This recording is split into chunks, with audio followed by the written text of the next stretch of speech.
Welcome to Sourcify platform, and from today's video we are going to continue or start our course on making a portfolio website using basic HTML and CSS.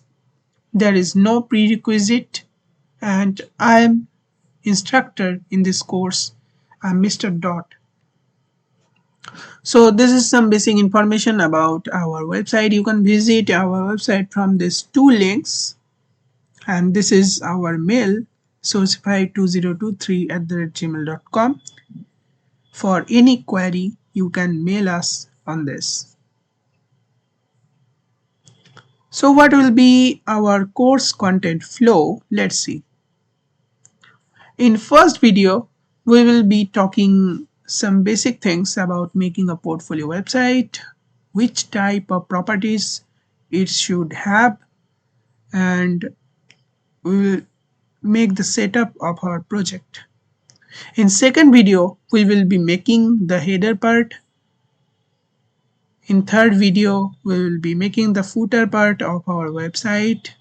In fourth video, we will be working on responsiveness of our website, because this is an important property which any website in current world, the property it should have. Responsive means the website should be looking good in any devices like mobile, laptop or desktop. After that, in last part or fifth part, we will be hosting our website. Means after hosting our website in a platform, uh, we will be generating a shareable link, and we can share this link with anyone who wants to see our records togetherly in a place. Okay, so that's the course flow or course content flow, whatever it is. Let's go to some basic things, or let's talk about some properties a portfolio website should have. So what is a portfolio website? It is a website or crucial tool for showcasing your work skills and accomplishments to potential employers or clients. Okay, here are some basic properties that a well-rounded portfolio website should have. So what is the first property? Clear navigation. Means visitors should be able to find information about you and your work without confusion. It means, in one word, your website should be simple to navigate. Second property is about me or introduction part. Okay, your portfolio website should have a basic brief introduction about yourself. This can include your background, skills, and a bit of personal information to help visitors connect with you.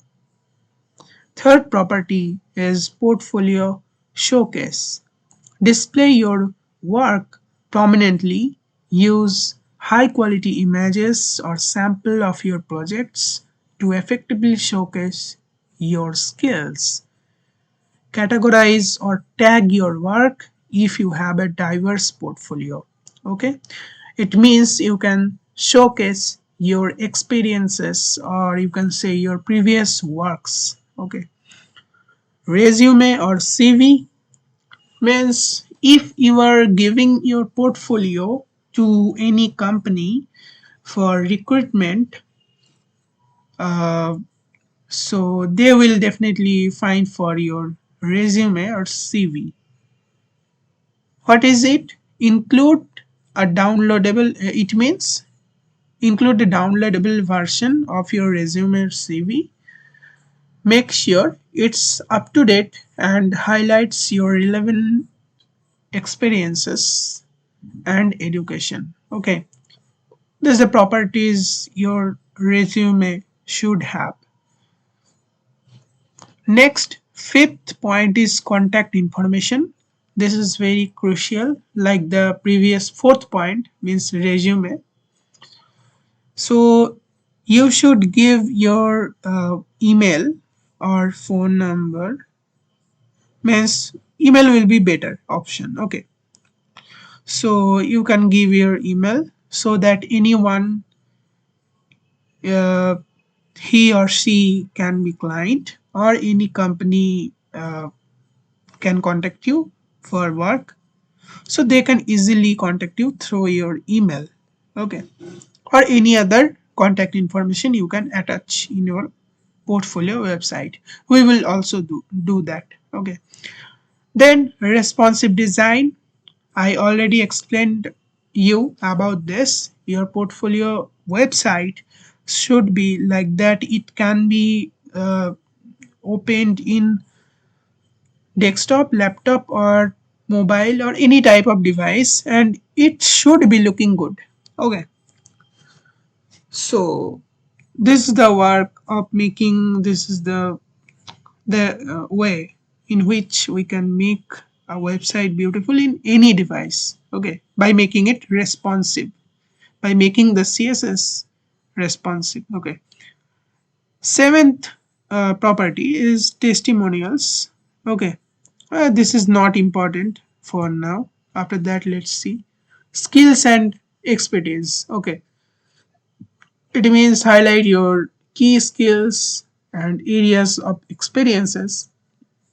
This can be a separate section or incorporated into your introduction. Okay, so you should showcase your experiences as I explained it previously, and skills also. Okay, skills means like you are a web developer or an app developer or a front end developer.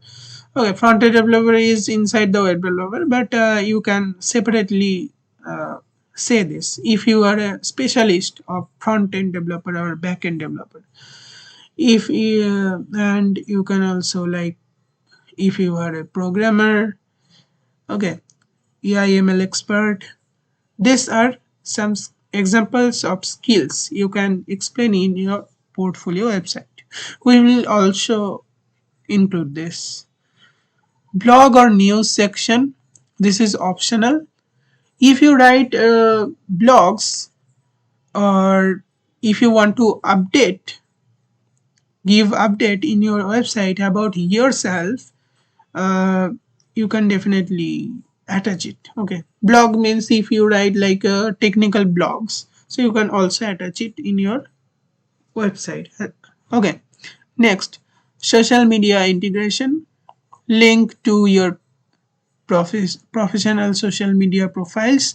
Okay, like LinkedIn, GitHub, you should integrate. I will suggest you should integrate these links. LinkedIn, GitHub, uh, Facebook, and Instagram. These are personal, but in case of this portfolio website, you should attach LinkedIn and GitHub. Okay, to provide additional context and showcase a more comprehensive view of your professional identity. Okay, after that there are some another properties, so this is not so much important.